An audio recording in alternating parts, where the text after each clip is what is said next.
Bill आपका स्वागत है और मुझे खुशी हुई। वैसे इस बार हमारे मिलने में शायद बहुत बड़ा गैप हो गया। G20 की पहले हमारी काफी बातें हुई थी और आपने देखा होगा कि G20 एक प्रकार से काफी दाएं बाएं चल रहा था। अब पूरी तरह उसका जिस हेतु से G20 का जन्म हुआ उस पर हम एक मेन स्ट्रीम में ले पाए हैं और शायद आप भी अनुभव करते होंगे। Well, the G20 is way more inclusive, and so it was fantastic to see that India, in hosting it, really raised things like digital innovation and how this South-South collaboration can be far more than just the dialogue with the North. It can actually be a system that improves health. And, you know, our foundation is so excited about the positive results that you've achieved here in India, that we'll be a partner in trying to take that into many other countries. आपकी बात सही है। जब मैं Indonesia में भी G20 में गया था तो दुनिया के सभी देशों की क्यूरियोसिटी ये थी कि आपने ये डिजिटल रिवॉल्यूशन कैसे लाया है। और तब मैं उनको समझाता था, एक तो मैंने इस टेक्नोलॉजी को डेमोक्रेटाइज कर दिया है कि किसी की मोनोपोली नहीं रहेगी। ये जनता का होगा, जनता के द्वारा होगा और जनता में जो भी उभरती हुई टैलेंट इसमें वैल्यू एडिशन करेगी वो करती चलेगी, ताकि ये कॉमन मैन को भी टेक्नोलॉजी पर विश्वास पैदा होना चाहिए। जैसे 10 डॉक्टर होते हैं, सब MBBS होते हैं, लेकिन एक डॉक्टर के पास ज्यादा लोग जाते हैं क्योंकि उसका भरोसा बन गया है। In areas like digital government, India is not only adapting technology, but it's actually leading the way. What are some of the things you're excited about? Health, agriculture and education. मैंने जो आरोग्य मंदिर बना है, 2 लाख आरोग्य मंदिर, आयुष्मान आरोग्य मंदिर विलेजेस में, ये जो मेरे हेल्थ सेंटर है उनको मैं डायरेक्टली मॉडर्न टेक्नोलॉजी से बेस्ट हॉस्पिटल के साथ उनको जोड़ देता। पहले शुरू में उनको लगता था कि डॉक्टर तो है नहीं, मुझे देखे बिना कैसे बताता है, लेकिन बाद में उनको समझ आया कि टेक्नोलॉजिकल इंस्ट्रूमेंट और सैकड़ों किलोमीटर दूर बैठा हुआ डॉक्टर भी उनको सही डायग्नोसिस कर रहा है, सही एडवाइस कर रहा है। तो लोगों का कॉन्फिडेंस बढ़ रहा है। जितना बड़ी हॉस्पिटल में होता है उतना ही छोटे आरोग्य मंदिर में हो रहा है। तो ये डिजिटल प्लेटफॉर्म की कमाल है। और दूसरी बात एजुकेशन, मैं बच्चों को बेस्ट एजुकेशन पहुंचाना चाहता हूँ। टीचर की जो कमियां है उसको मैं टेक्नोलॉजी से भरना चाहता हूँ। दूसरा, बच्चे का इंटरेस्ट विजुअल में है, स्टोरी टेलिंग में है, तो उस प्रकार के कंटेंट बनाना, उस दिशा में मैं काम कर रहा हूँ ताकि बच्चों को लगना चाहिए। और मैंने कुछ सर्वे किया, मैंने देखा बच्चों को बड़ा मजा आ रहा है। मेरे यहाँ एग्रीकल्चर में भी मैं बहुत बड़ा रिवॉल्यूशन ला रहा हूँ और मैं माइंडसेट बदलना चाहता हूँ। In one of the themes I think India brings to technology is that it should be available for everyone, actually lifting up those who need it the most. जब मैं दुनिया में डिजिटल डिवाइड की बात सुनता था, मैं कहता मेरे देश में मैं ऐसा कुछ नहीं होने दूंगा कि डिजिटल डिवाइड हो। और डिजिटल पब्लिक इंफ्रास्ट्रक्चर ये अपने आप में बहुत बड़ी रिक्वायरमेंट है। आज मेरे यहाँ गांवों तक मैं ये डिजिटल फैसिलिटी पहुंचाना चाहता हूँ। तो मुझे लगता है वो बहुत बड़ा टारगेट ग्रुप है। महिलाएं तुरंत नई चीजों को स्वीकार करती है, ये मेरा अनुभव है मेरे देश में। उनके अनुकूल कौन सी चीजें मैं टेक्नोलॉजी में ले जाऊंगा तो वो एकदम से एक्सेप्टेबिलिटी बनती है। मैंने एक कार्यक्रम लिया है, नमो ड्रोन दीदी। इसके पीछे मेरे 2 लक्ष्य हैं। एक तो मैं भारत के गांवों में 3 करोड़ महिलाओं को लखपति दीदी बनाना चाहता हूँ, और वो भी एक गरीब परिवार से।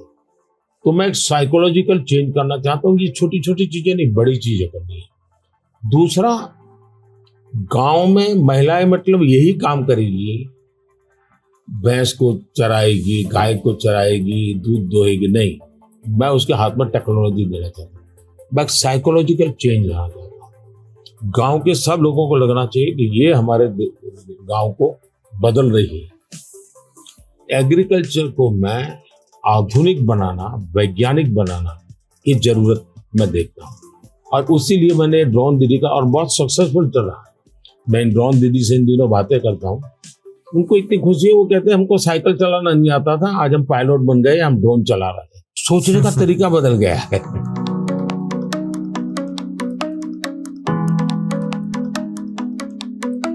मैंने अफ्रीकन कंट्रीज के बहुत से लोगों से बात की। मैंने उनको कहा कि मैं इसमें आपकी मदद करने को तैयार हूं, क्योंकि ये सबको समान अवसर देता है और डेमोक्रेटाइज, ये उसका मेन पॉइंट है, उसको नहीं छोड़ सकते आप। अब आपने देखा होगा कोविड में दुनिया सर्टिफिकेट नहीं दे पा रही थी।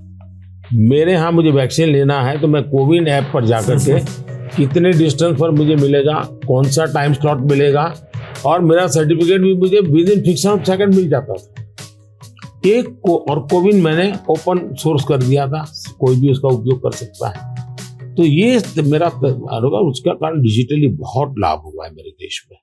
और हम शायद जो इंडस्ट्रियल रिवॉल्यूशंस हुए, फर्स्ट सेकंड, हम पीछे रह गए क्योंकि हम गुलाम थे।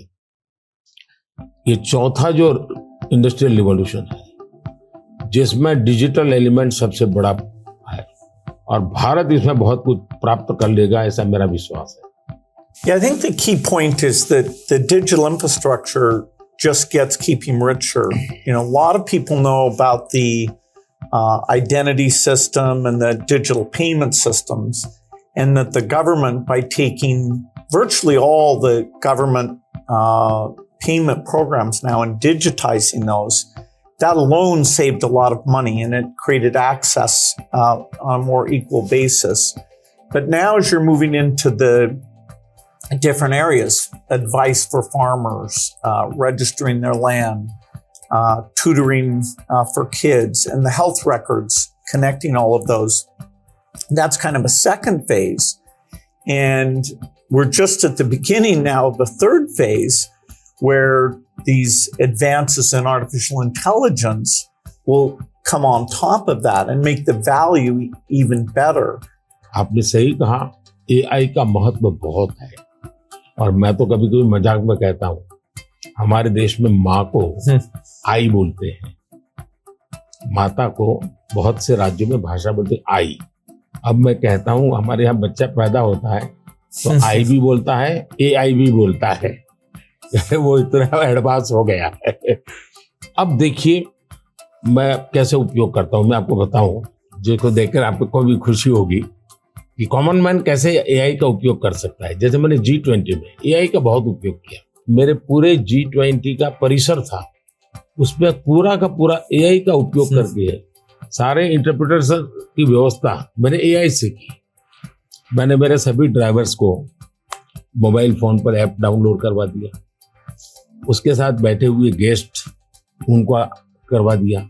मान लीजिए वो फ्रेंच भाषा जानते हैं तो ड्राइवर के पास ऐप में फ्रेंच की व्यवस्था थी, वो ड्राइवर के साथ फ्रेंच में बोलते थे, ड्राइवर अपनी लैंग्वेज में सुनता था, ड्राइवर अपनी लैंग्वेज में जवाब देता था। यानी ड्राइवर के साथ कम्युनिकेशन किसी भी लैंग्वेज में वो कर सकते थे। मैंने अभी एक प्रयोग किया, मैं काशी तमिल संगम में कार्यक्रम करता हूँ, तो काशी में तमिलनाडु के लोग आए हुए थे, तमिल भाषा मैं बोल नहीं सकता हूँ, तो मैंने AI का उपयोग किया। मैं हिंदी में बोला और सबने मेरा भाषण तमिल में सुना AI के द्वारा। उसी I am using my NaMo app, और मैं AI का बड़ा उपयोग करता हूँ और मेरे लिए पूरे देश में बहुत काम आता है। ये मेरा फोटो बूथ है। अब आप सेल्फी ले लीजिए इस पर, take the selfie. Okay. Yeah. Wow. So you can see. Wow. Not only this, since last 20 years, मेरे साथ आपकी जितने भी फोटो होंगे, जितने भी मेरी फोटो होंगी 20 साल की, सारे इस पर आ जाएंगे।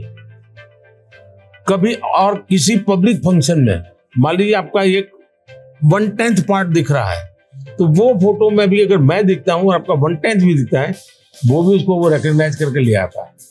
तो आज टेक्नोलॉजी का कैसे उपयोग हो सकता है, और मैं मानता हूं कि इस प्रकार के प्रयोग हमें वैल्यू एडिशन करते हैं। अब पहले क्या होता था, मैं कहीं जाता था, फिर फोटो मांगता था, देते थे। आज मैं कहता हूँ भाई तुम AI पर जाओ, मेरे नमो ऐप पर जाओ, फोटो बूथ में जाओ, खुद की सेल्फी ले लो, आपको आपके साथ मेरा जितना भी फोटो होगा कि कोने में आप खड़े होंगे तो मिल जाएगा।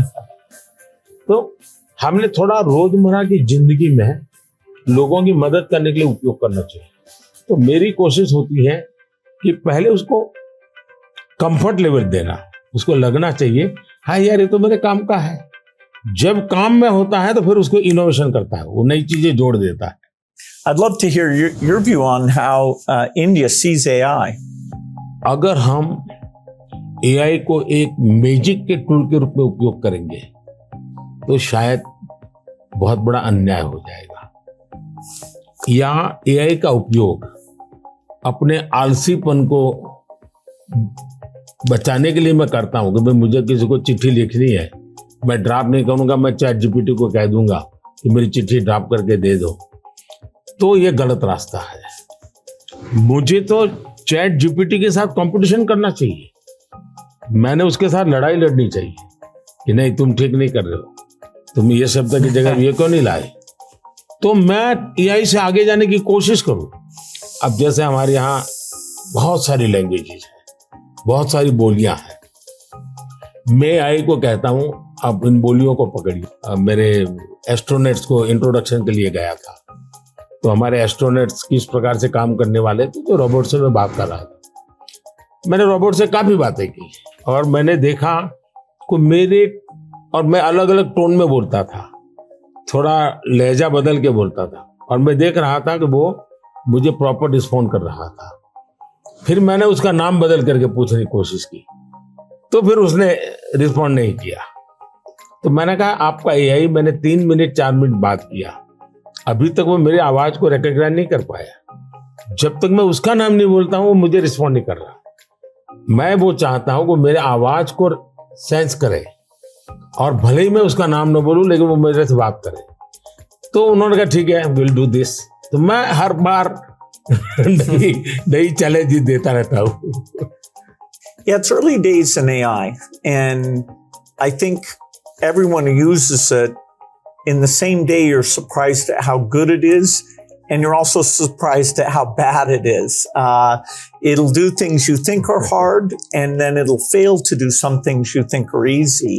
I started my trip here in Hyderabad, which was a nice occasion because Microsoft is celebrating 25 years in the country, and that's been such a fantastic experience. So I was definitely challenging the team there. Hey, we have to make the accuracy better. And for now, it's like a co-pilot. It helps suggest things, but the final decision about medicine or the letter you want to write, the final decision, we still have to review that, even though it may make us a bit more creative and a bit more productive. It seems like AI is a huge opportunity, but there's some challenges that come with that. How do you think India will approach that? देखिए, AI ने जो challenges खड़ी की है वो मैंने देखा है कि इतनी अच्छी चीज अगर प्रॉपर्ली ट्रेन किया बिना किसी के हाथ में दे दी जाए तो वो मिसयूज होने की संभावना ज्यादा है। अब मैंने AI से जुड़े सारे ब्रेन से उनसे भी बात की। मैंने कहा शुरू में हमने कोई भी AI जनरेटेड चीज है उस पर आना चाहिए वाटरमार्क, ये AI जनरेटेड है, ताकि कोई मिसगाइड ना हो। और ये बुरी चीज नहीं है, सिंपली इट्स AI जनरेटेड, तो मैं उसका वैल्यू समझ लूंगा। डीप फेक भारत जैसे डेमोक्रेटिक कंट्रीज में और इतनी विशाल कंट्री में कोई एक डीप फेक में कुछ भी चीज डाल दे, जैसे मेरे ही वॉइस पर कुछ ऐसी गंदी चीज डाल दे, तो शुरू में तो लोग मान जाएंगे, तो बहुत बड़ी आग लग जाएगी। तो ये जरूरी है कि डीप फेक AI जनरेटेड और ये सोर्स है ये आज शुरू के दिनों में, आगे चल करके क्या होगा जरूरत नहीं पड़ेगी शायद, लेकिन ये हमने कुछ डूज एंड डोंट्स उस पर सीरियसली सोचना पड़ेगा। उसी प्रकार से मैं एआई से पहले काम वो लूं जिसकी मेरी महारत हो। मेरी महारत हो और मैं थक गया हूं, सो जाऊं, वो कर लेगा, तो वो ठीक नहीं है। जैसे हम कह देते कि भाई तुम 5 बजे उसको फोन लगा देना, तो यही कर देगा। या मैं कह दूंगा कि मेरा वो गाना मुझे सुना दो, तो वो कर देगा। तो मुझे पता होना चाहिए ना कि भाई मुझे इस समय किस गाने को सुनने की जरूरत है, मेरे लिए क्या रिक्वायरमेंट है।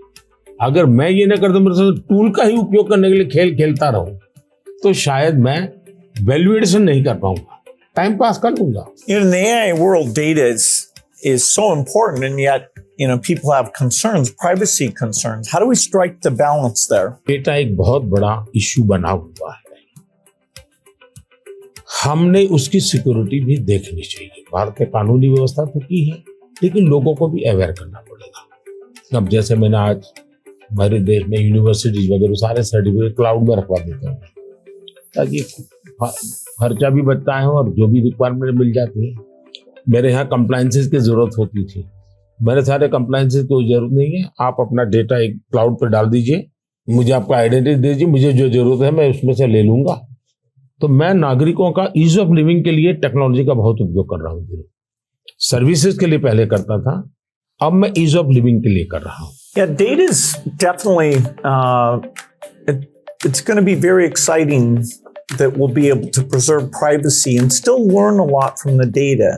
Like which crop should you plant? If we get all the data from the farmers without their names, so we don't invade their privacy, but giving better farmer advice, or seeing here in India, the top 10% of teachers are so good, and saying, okay, what are they doing?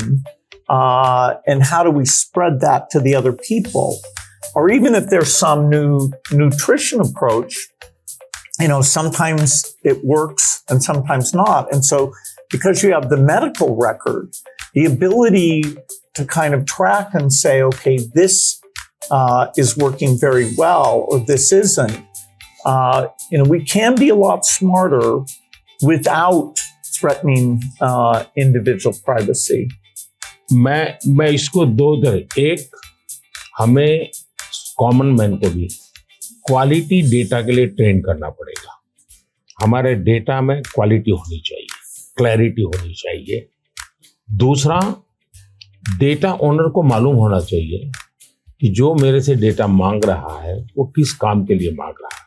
अगर वो उसके साथ agreement करके उसमें से कमाई करना चाहता है तो उसको अलाउ करना चाहिए कि और पहला, उसको प्रायोरिटी रिसर्च के लिए होनी चाहिए। रिसर्च के डेटा की वैल्यू ज़्यादा ना हो, ताकि वरना रिसर्च बहुत महंगा हो जाएगा। और रिसर्च करने वाले इंस्टीट्यूट ने भी उसको एश्योरेंस देना चाहिए कि तेरे डेटा का मैं जो उपयोग कर रहा हूँ वो इसी काम के लिए होगा, ये ग्लोबल गुड के लिए है, कॉमन मैन के गुड के लिए है।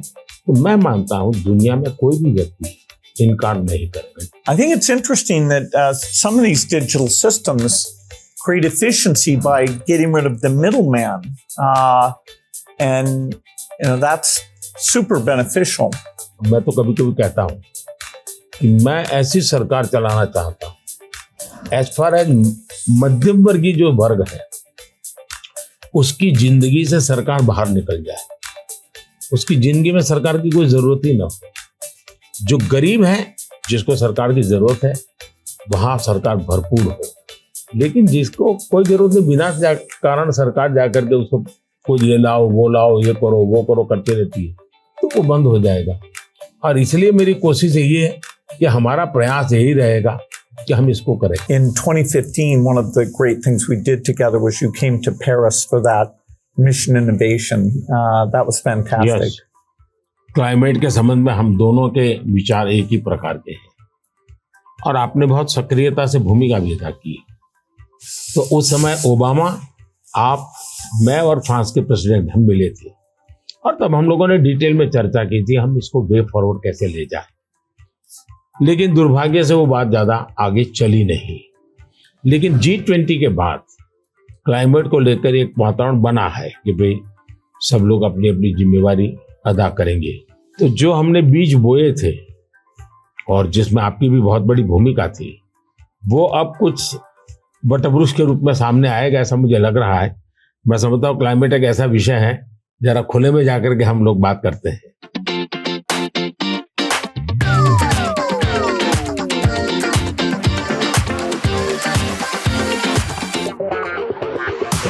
If you're ever coming to the United States, I'd love to have you come to Seattle.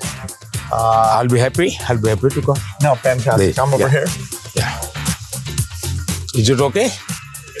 Huh? हाँ।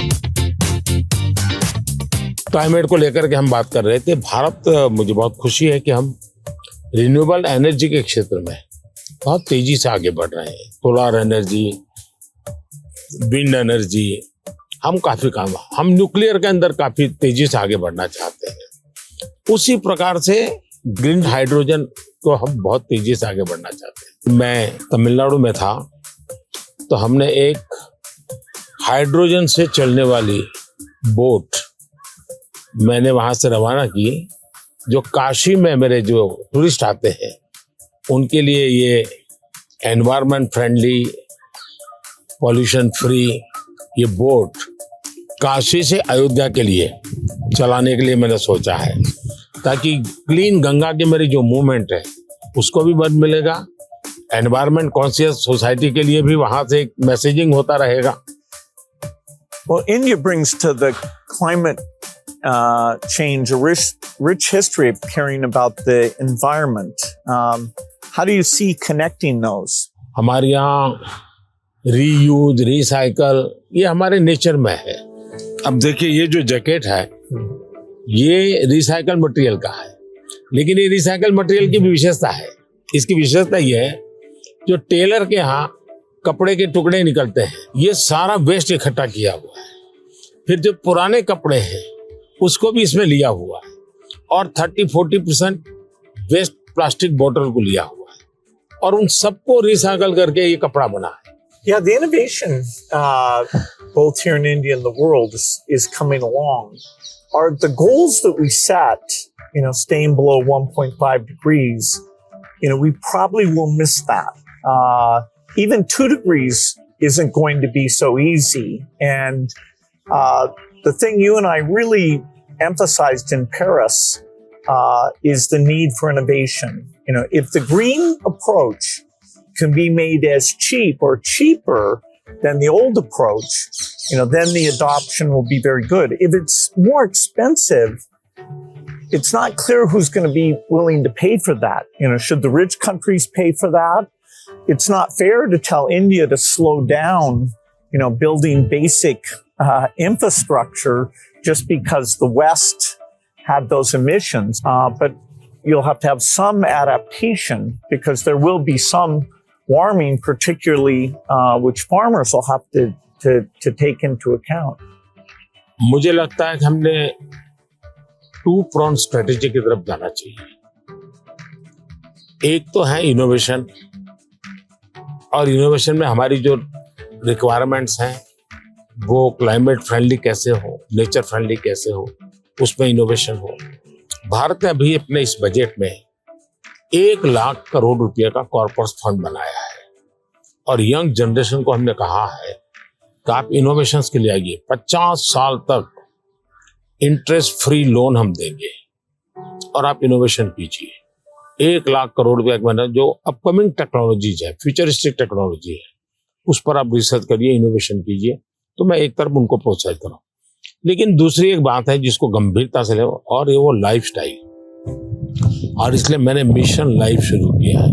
और मैं जब लाइफ कहता हूँ तब लाइफस्टाइल फॉर एनवायरनमेंट, क्योंकि हमारी रोजमर्रा की जिंदगी में अगर हम क्लाइमेट फ्रेंडली लाइफस्टाइल स्वीकार नहीं करते, प्रो नेचर हम जीवन नहीं जीते हैं, तो हम बाहरी कितने ही प्रयास क्यों न करें, हम नए नए इनोवेशन करेंगे, नई नई चीजें जोड़ते जाएंगे, हम अपनी जिंदगी को ऐसी कैसे बनाए। अब हमारा मुसीबत क्या है, हमारा प्रगति का आंक क्या, तो भाई कौन सा देश कितना स्टील उपयोग करता है, कौन सा देश पर कैपिटल कितना एनर्जी कंज्यूम करता है, उसके आधार पर उस देश की इकोनॉमी में जा, अगर ये पैरामीटर रहेंगे तो फिर वो इलेक्ट्रिसिटी कंज्यूम करने के लिए कोशिश करेगा, स्टील कंजम्पशन की कोशिश करेगा, फिर स्टील उत्पादन के लिए लगेगा तो स्टील उत्पादन में कार्बन का प्रॉब्लम करेगा। मतलब हमने हमारी सोचने के तरीकों बदलना पड़ेगा। जब सोचने के हमारे पैरामीटर, जिंदगी के पैरामीटर, प्रगति के पैरामीटर हमने क्लाइमेट फ्रेंडली बनाने चाहिए। आज हमारे प्रगति के सारे पैरामीटर एंटी क्लाइमेट है। बिजली कंजम्पशन के आधार पर प्रगति नापी जाती है, स्टील कंजम्पशन के आधार पर प्रगति नापी जाती है। Yeah, I've been interested in your discussions about green GDP. Update me on your thinking. मैं तो कहता हूं दुनिया को ग्रीन जीडीपी के कंसेप्ट को डेवलप करना चाहिए कि भाई तुम्हारी टोटल जीडीपी में ग्रीन जीडीपी कितनी है, टोटल रोजगार में ग्रीन रोजगार कितने हैं। हम एक नया आखिर टर्मिनोलॉजी बदलनी चाहिए दुनिया की। तो मैं समझता हूं कि समस्या का समाधान हो सकता है, लेकिन अगर मैं कहूंगा मैं तो जितना उपयोग करता हूं करूंगा, मैं तो इतनी बिजली उपयोग करूंगा, मैं इतना पानी बर्बाद करूंगा, मैं ये करूंगा।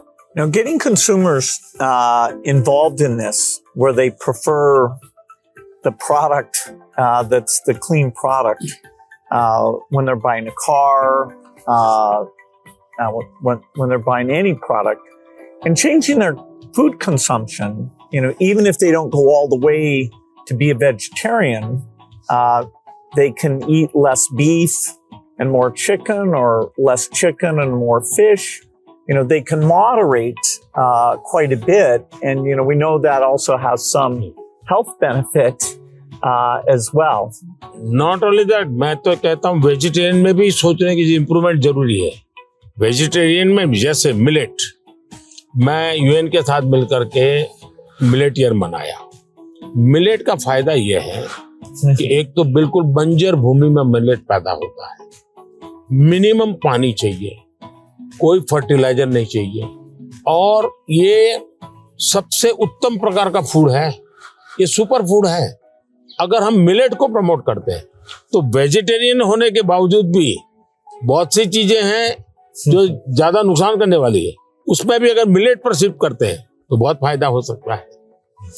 Yeah, when I was in Odisha, they were talking about how millet had been popular a long time ago, and then it came out of favor, and now there's a joint program with the foundation of the government. It's coming back up, and they even took me to some shops where the women were there showing these very nutritious, and actually they tasted good to me, millet crops. So that's a good message for the world. मैं देख रहा हूँ जी, millet में इतना बढ़िया production आना शुरू हो गया, अच्छी अच्छी कंपनियां मिलेट प्रोडक्ट में आ गई, और एक प्रकार से उसका वैल्यूएशन हो गया। और कॉमन अब फैशन हो गई। हमारे यहाँ 5 स्टार होटल में जाइए तो मिलेट का मेनू अलग देते हैं, नॉर्मल वेजिटेरियन फूड का मेनू अलग देते हैं, और ज्यादातर लोग मिलेट मेनू और उसके कारण मेरे छोटे किसान की इनकम भी बढ़ी है और पानी बहुत बचत हो रही है, तो बहुत बड़ा फायदा होने लगा है। Well, during the pandemic, it was fantastic that the vaccines got invented, and India made a lot of those. Sadly, in many countries, the fear of vaccination and even rumors about vaccines became a big problem. And you had actually very little of that here in India. So I'm curious, how did you manage the communication, and why do you think it came out better here? बहुत ही बढ़िया सवाल आपने पूछा है। एक तो मैंने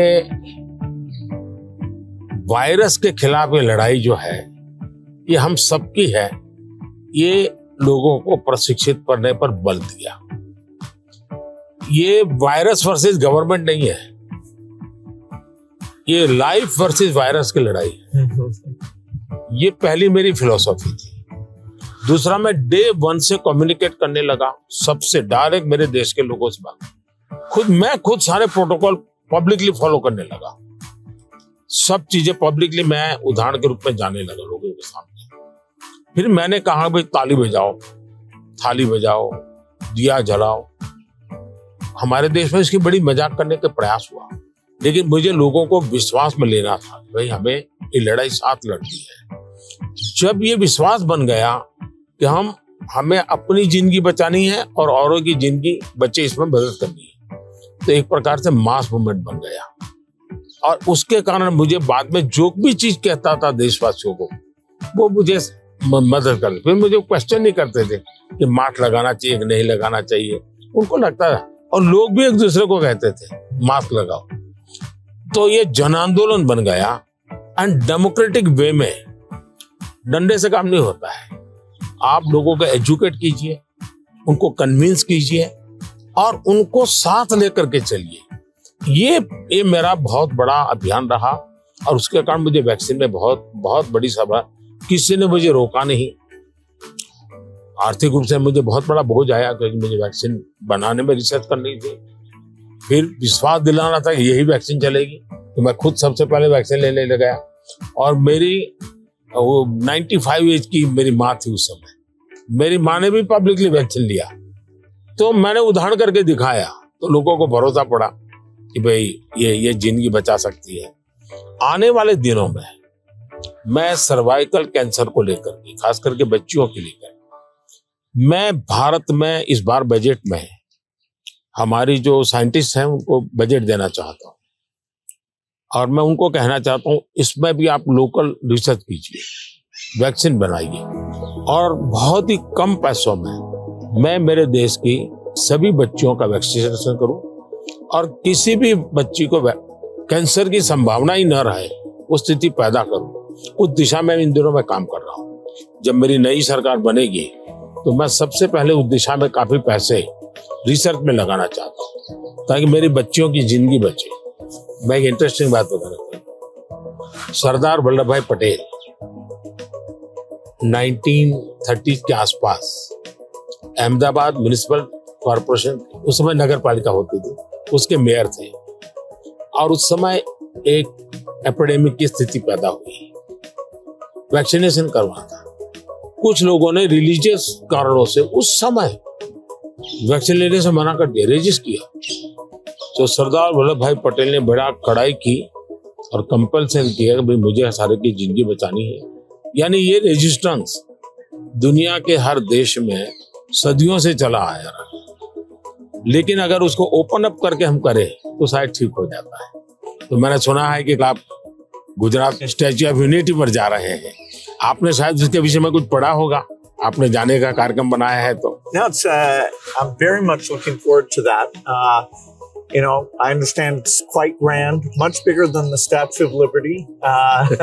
So that'll be fun to see. And also to meet some of the women's groups there and hear how they've gotten involved in tourism or how they see all the work that they do. इसकी बड़ी interesting story है, background information मैं आपको देना चाहूंगा। सरदार वल्लभ भाई पटेल की विशेषता ये रही थी, भारत को एक करने में उन्होंने बहुत बड़ी भूमिका निभाई थी, यूनिटी में बहुत बड़ा रोल किया। तो मैं जब गुजरात का मुख्यमंत्री था, मैंने एक मास मूवमेंट शुरू की। मैंने लोगों को अपील की कि हर गांव से मुझे खेत में जो उपयोग किया है औजार, उसका लोहे का टुकड़ा चाहिए। हर गांव से एक लोहे का टुकड़ा चाहिए और वो चाहिए क्या, जिसका कभी न कभी खेत में औजार उपयोग किया है। तो हिंदुस्तान के 6 लाख गांवों से मैंने किसानों से लोहे का टुकड़ा इकट्ठा किया, उसको मेल्ट किया और उसका मैंने स्टैच्यू में उपयोग किया है। दूसरा, मैं हर गांव से मिट्टी लाया, उस मिट्टी का मैंने एक यूनिटी बॉल बनाया है। तो हिंदुस्तान के 6 लाख गांवों की मिट्टी उसमें है और मेरा उसके पीछे स्पिरिट है यूनिटी का। हमने इतने बड़े देश की विविधताओं के बीच में एकता कैसे बनानी, उसके लिए मैंने स्टैच्यू बनाया और स्टैच्यू ऑफ लिबर्टी से ये डबल साइड का है, ये दुनिया का सबसे बड़ा ऊंचा स्टैच्यू और कम से कम समय में बनाया। Yeah, I hope they have a video of the construction because I'm always fascinated how do you assemble something like that? इसका पूरा एक मैंने किताब निकाला है स्ट्रक्चरल इंजीनियरिंग का पूरा। Okay. फिर फाउंडेशन स्टोन से लेकर के अब तक टेक्नोलॉजिकल इंप्रूवमेंट कैसा हुआ उसका डिटेल स्टोरी है, वीडियोग्राफी भी है और बुक फॉर्म में भी है। वो मैं अपनी टीम को बताऊंगा, वो आपको मिले, क्योंकि ये सच में, और मैंने सभी इंजीनियरिंग स्टूडेंट को वहां स्पेशली ले जाता था कि वो ये स्ट्रक्चरल इंजीनियरिंग का स्टडी करेंगे। इतना बड़ा काम कैसे हो रहा है, और वो बहुत ही उनका इंटरेस्टिंग था वो। अभी मैंने गुजरात में हिंदुस्तान का सबसे बड़ा सी केबल ब्रिज का उद्घाटन किया, हिंदुस्तान का सबसे बड़ा। तो मैंने इंजीनियरिंग स्टूडेंट को कहा तो वहाँ जाइए, उसका स्ट्रक्चरल इंजीनियरिंग का स्टडी कीजिए, क्योंकि मैं ये हमेशा इन चीजों में चाहता हूँ कि चीजें बना करके छोड़नी नहीं है, मैं उसमें इंस्टीट्यूशनलाइज करना चाहता हूँ, नई पीढ़ी को तैयार करना चाहता हूँ। So over our careers, technology's gotten so much better. I'm just curious in terms of your journey of using, PCs or phones or different types of software. Was there something that really drew you in, or what's that been like? एक तो मुझे पागलपन है technology का, खुद expert नहीं हूँ, मेरी क्यूरियोसिटी रहती है, बालक की जैसे रहती वैसी रहती है। मुझे बहुत याद है, बहुत पहले मेरे पास एक गैजेट था, हाथ में रखने वाली छोटी सी डायरी थी, अच्छी थी लेकिन थोड़ा वेट था। मैं बहुत साल पहले यूएसए गया था, तो जब यूएसए गया तो मैं बड़े मॉल में जाता था, लेकिन मैं टेक्नोलॉजी वाली दुकान पे जल्दी जाता था।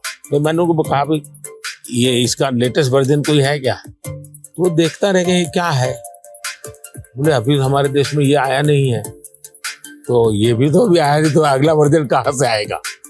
तो मैं इतना एडवांस चीजों को ढूंढता रहता था, देखता रहता था, लेकिन मैं टेक्नोलॉजी का गुलाम नहीं हुआ, मैं किसी से बंधा नहीं हूँ। मैं पानी के प्रवाह की तरह नई नई चीजों को खोदता रहता हूँ, ढूंढता रहता हूँ, और कहीं पर मुझे सुनता हूँ तो मैं ले आता हूँ। और शायद मुझे जल्दी से करने का भी शौक है, उसको मैं जल्दी से जल्दी कैसे लाऊं, जल्दी कैसे करूं। जैसे एआई दुनिया के चर्चा करने लगी तो मैं एआई के पीछे मैं क्या कर सकता हूं। दूसरा, मेरा ध्यान किसी चीज को देखता हूं, उसका मल्टीपल यूटिलिटी क्या होती है, तो मेरी सब फैकल्टी उस पर काम करना शुरू कर देती है। मैं कोई चीज देखता हूँ तुरंत मेरे नहीं ये नहीं, ऐसा करो ऐसा करो ऐसा करो। तो ये शायद मेरा गॉड गिफ्टेड मेरा नेचर है। जो मैं समझता हूँ हमारे जो दर्शक हैं उनको शायद कुछ ऐसी चीजें हैं सुनना बहुत अच्छा लगेगा। आपकी जिंदगी के विषय में जो सुना है कि भाई गैरेज में आपने जिंदगी की शुरुआत की और वहां से यहाँ पहुंचे, उस जन्म में सबसे संतोषजनक पल कौन सा आया होगा? I'm so lucky. I was born at a time when the chip miracle happened. I got a very good education. I have kind of an optimistic view, so dropping out of school to take risk didn't seem that dangerous to me. I have to say, though, the most exciting thing is when you see people using the technology. When you go into a classroom and you see people using it. In a certain sense, I always wanted software for my own curiosity and, that I could take courses online and all that. And to see that other people, not only does it work for them, but it's kind of empowering them. That's been very gratifying. We still have a lot of limitations, but, in that event with all the Microsoft India employees, it was kind of a milestone to see, okay, what had been a dream now was a group of brilliant people taking it to the next level. कौन सी किताब होगी जिसने आपको बहुत प्रभावित किया होगा? Well, I think the one, and people are going to read one, is Steven Pinker wrote one called The Better Angels of Our Nature. If you learn about the world, you see all the shortcomings. Children are still dying. And it can actually, the more you learn, it can seem very bleak. But the truth is we have made incredible progress. More children are surviving. And so we have to both be upset that it's not good enough, but also understand that incredible progress. And so I thought that book really captures that duality in a brilliant, brilliant way. One question I've always wanted to ask you is, you're one of the hardest working people ever. But I'm just curious, when you do want to relax, do you have a game or something that helps you to take time off? मेरे यहाँ relaxation auto pilot है और वो मेरे जिंदगी को मिली हुई एक स्पिरिचुअल प्रसादी है मेरे गुरुजनों से, जो मुझे बहुत बड़ी ऊर्जा देती है। काम ज्यादा कर सकता हूं, करता हूं, वो मेरा कोई फिजिकल एनर्जी के कारण है ऐसा मुझे नहीं लगता है, मेरे कमिटमेंट के कारण है।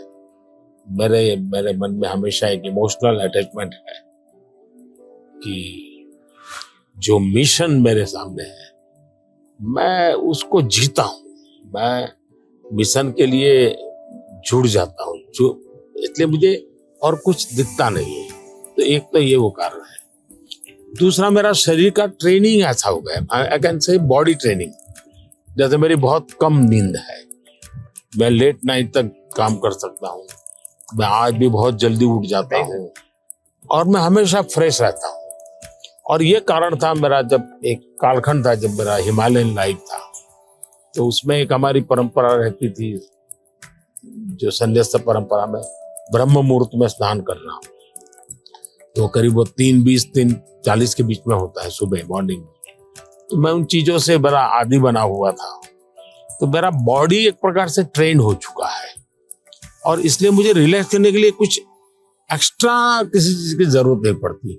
और उसके कारण एक कमी भी है कि मैं कोई एक्स्ट्रा एक्टिविटी जानता भी नहीं हूँ, क्योंकि मैं इसी में लगा रहता हूँ, अपने काम में नया नया करता रहता हूँ। तो ये एक अच्छाई भी है, कमी भी है। Well, we've had fantastic partnership working together, and I see many opportunities to do even more. So look forward to talking again, whether it's the next time I'm here or hopefully I'll see you in Seattle sometime. मुझे बहुत अच्छा लगा और कई विषयों पर ऐसे गप्पे मारने का मौका मिला। वैसे भी जब भी मैं आपके साथ मिला हूँ, मैंने आपका काफी समय भी लिया है हमेशा, क्योंकि आप पूरी दुनिया घूमते हैं, आपके मन में गरीबों के लिए कुछ करना, न्यूट्रिशन में कुछ करना, एजुकेशन में कुछ करना, हेल्थ में करना, ये मैंने फील किया है कि आप मन से कमिटेड है। तो मुझे हमेशा लगता है कि आपके पास नए विचार होते हैं, नए, और आज भी आप नए विचारों के लिए उत्साहित होते हैं। आप आराम से जिंदगी गुजारना नहीं चाहते, तो इसलिए मुझे हमेशा आपके साथ बात करना अच्छा लगा है और मुझे हमेशा कुछ न कुछ जानने को मिला है, सीखने को मिला है। और मैं सोच भी नहीं सकता हूं कि आपका राजनीति से कोई लेना देना नहीं है। मैं पूरी तरह राजनीति में डूबा हुआ व्यक्ति हूं, लेकिन हमारे बीच में ऐसी वेवलेंथ है कि हम दोनों अगर साल में 4-6 बार नहीं मिलते तो कभी महसूस होती है। लेकिन आज आए, आप समय निकाला, मुझे बहुत अच्छा लगा। मैं आपका बहुत आभारी हूँ। Thank you. Thank you. Sir. Thank sir. Thank you. Thank you.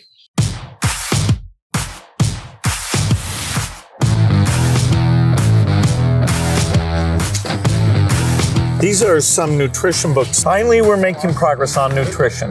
Yes. Thank you.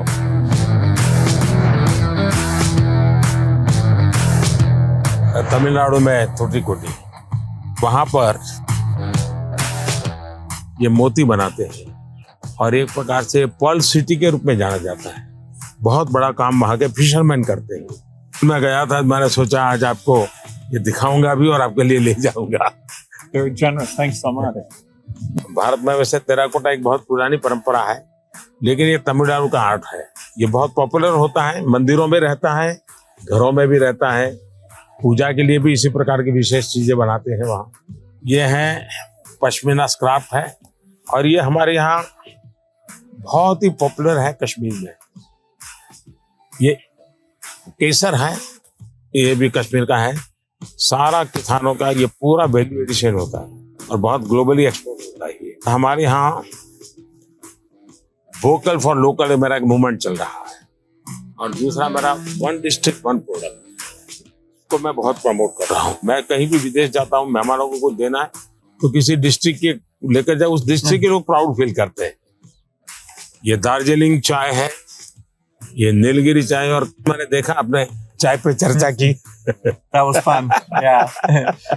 और ये सारी वन डिस्ट्रिक्ट वन प्रोडक्ट में बहुत ही पॉपुलर हो रहा है आजकल। तो मैं चाहूंगा ये सब आपको, मेरी यादें आपके साथ रहे। Yeah, you're very generous. I look forward to that. It'll remind me of our time together. Thank you.